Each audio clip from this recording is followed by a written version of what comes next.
Olá, meus irmãos, sejam muito bem-vindos ao canal Caráter Cristão. Meu nome é Roberto Castilho, estamos aqui para mais um vídeo da série Conflito dos Séculos. Capítulo de hoje, o 55, O Menino Samuel.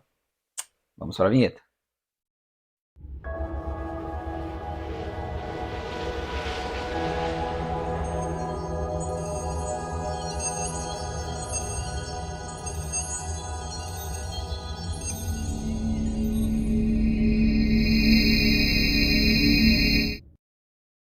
Hoje os capítulos 1 e 2 de Ruth vai falar sobre Noemi, Ruth e Orfa, e no capítulo 2, Ruth e Boaz, onde ele acaba deixando que ela trabalhe ali na colheita dele.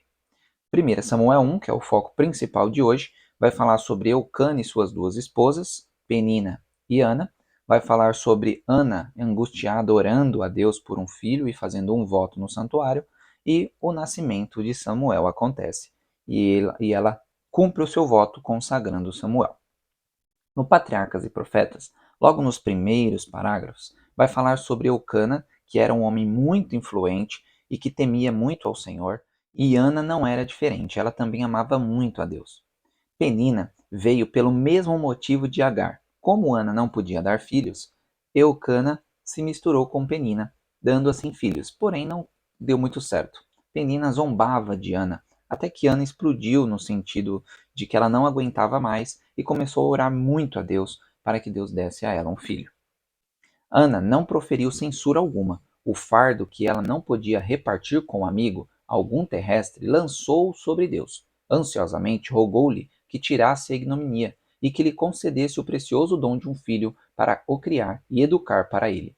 E fez um voto solene de que, se seu pedido fosse satisfeito, dedicaria o filho a Deus, mesmo desde o nascimento. Olha, isso daqui é uma das coisas mais incríveis que eu vi na Bíblia inteira.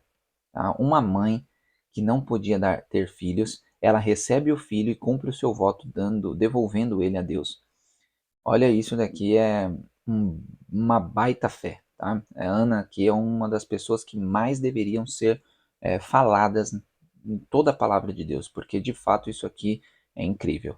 Quem é pai e mãe deve sentir um pouquinho do que Ana sentiu naqueles momentos, né? E lembrando, novamente, reiterando, que as mulheres que não tinham filhos naqueles momentos, naquela época, era praticamente ninguém. Então ninguém dava bola para a mulher e etc. Tá? Então Ana sofria muito escárnio.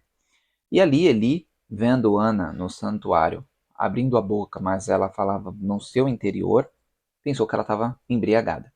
Só que ao invés de ele repreender ela, né? Inicialmente ele começa com uma repreensão pequena, porém depois ele entende ali o que Ana fala para ele, ele faz uma profecia. O sumo sacerdote ficou profundamente comovido, pois era o homem de Deus, e em lugar de repreensão proferiu uma bênção: vai em paz, e o Deus de Israel te conceda a tua petição que lhe pediste. Bom, e assim aconteceu, né? Ele não sabia o que era, porém ele viu que Ana estava ali, não podia estar pedindo coisa ruim, né? E ele faz essa profecia que se cumpre um ano após, né? E é óbvio isso, né, meus queridos? Se nós fizermos votos com Deus, precisamos cumprir os votos que fazemos. E Ana assim o fez. Logo que o pequeno teve idade suficiente para separar-se de sua mãe, ela cumpriu seu voto. Amava o filho com toda a devoção de um coração de mãe. Dia após dia, observando suas faculdades que se expandiam e ouvindo seu balbuciar infantil, cingia mais estreitamente em suas afeições. Era seu único filho, uma dádiva especial do céu, mas recebera-o como um tesouro consagrado a Deus, e não queria privar o doador daquilo que lhe era próprio. Ó, eu fico impressionado com a história de Ana. Imagine Eli. Eli ficou impressionado. Ele se sentiu envergonhado porque ele não tinha aquela mesma atitude com os filhos dele.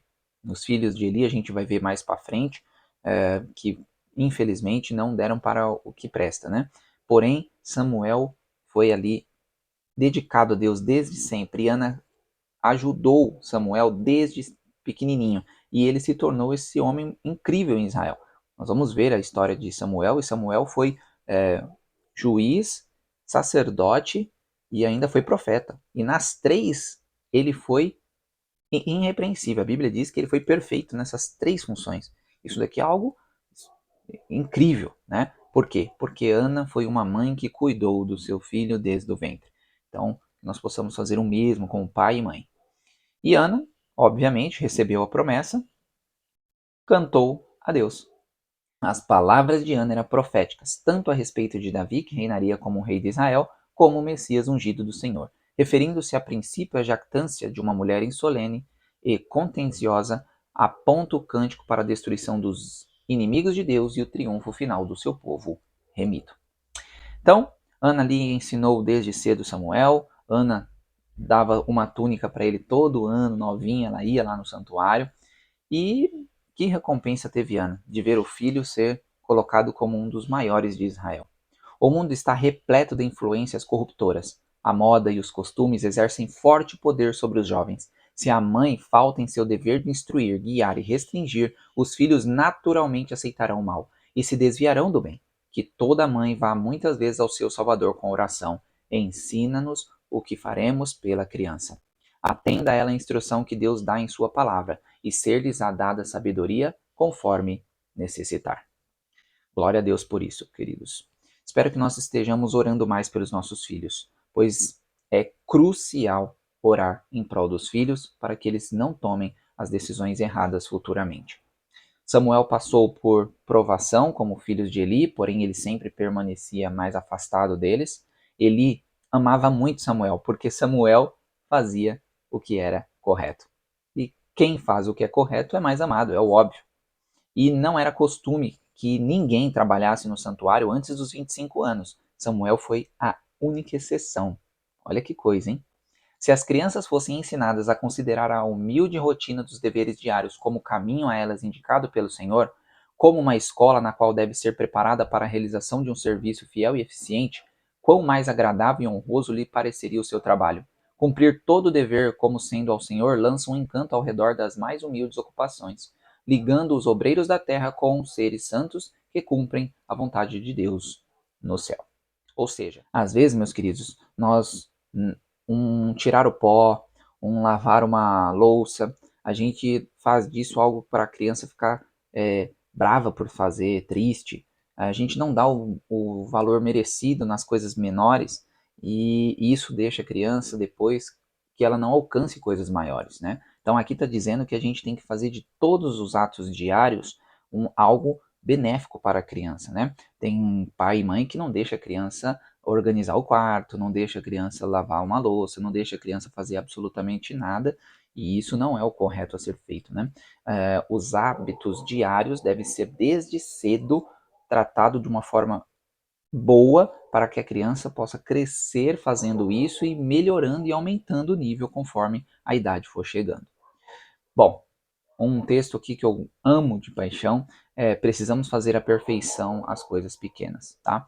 As pessoas querem fazer perfeito as coisas grandes, mas só vai conseguir quando começar com as menores. Então, quando você for lavar uma louça, faça o melhor que você está fazendo. Quando for fazer uma comida, faça o melhor que você está fazendo, tá? Perfeição é possível. E assim como Deus é perfeito em sua esfera de ação, devemos nós ser perfeitos na nossa esfera. A juventude de nossos tempos pode tornar-se tão preciosa à vista de Deus como foi a de Samuel.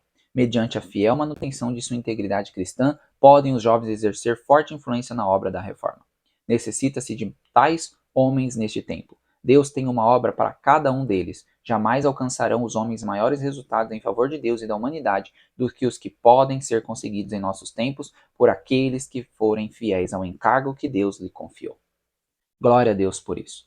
E é isso que nós precisamos almejar, meus queridos. Nós precisamos estar ajudando nossas crianças e jovens a estarmos preparados para o grande dia do Senhor.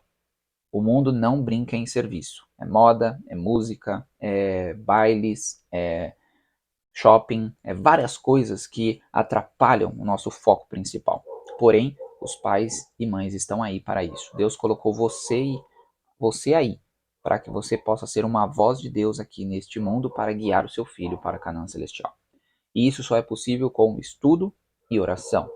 E que nós possamos estar aqui unidos. Se você é pai e mãe, entre em união comigo todas as manhãs em orar em prol dos nossos filhos. Amém? Que Deus abençoe a cada um de vocês. Não deixe de compartilhar esse vídeo, se inscrever no canal e principalmente dar um like para nos ajudar a avançar com esse vídeo mais e mais, tá bem? Caso queira colaborar financeiramente, graficacastilho@gmail.com, o Pix é diretamente para os vídeos do canal, tá bom? Que Deus abençoe e até mais. Tchau, tchau.